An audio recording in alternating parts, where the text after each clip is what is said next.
Mount Zion Music. Science! Kusukasa, there's no danger. Oi! I wanna them pull it from the party boy face. Pull it from the lesbian chest. Pull it from the man who wants to him dance. So them want to go take it to waste. Pull it from the party boy face. Pull it from the lesbian chest. Pull it from the man who wants to him dance. So them want to go take it to waste.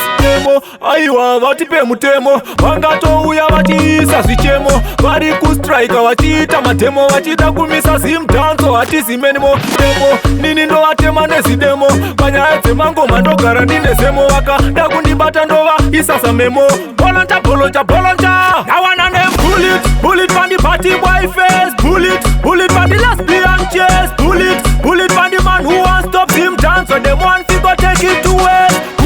Pull it from the party boy face. Pull it from the lesbian chest. Pull it from the man who wants to him dance. So they want to go take it to waste.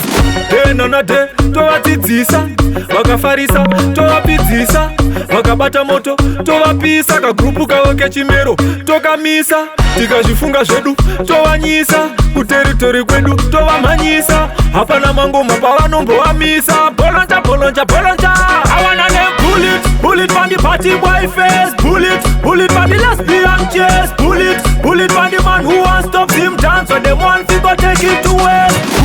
Pull it from the party boy face. Pull it from the lesbian chest. Pull it from the man who wants to him dance. So them want to go take it to waste. Demo, aiwa vatipe mutemo vangatouya vachiisa zvichemo vari kustrika vachiita matemo vachida kumisa zimdanzo hatizimenimo demo nini ndovatema nezidemo panyaya dzemangoma ndogara ndine zemo vakada kundibata ndova isasa memo bolonja I wanna name pull it from the party boy face. Pull it from the lesbian chest. Pull it from the man who wants to him dance. So them want to go take it to waste.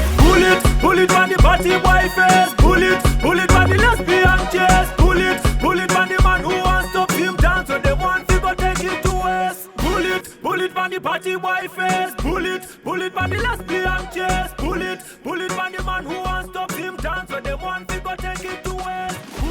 Pull it from the party boy face. Pull it from the lesbian chest.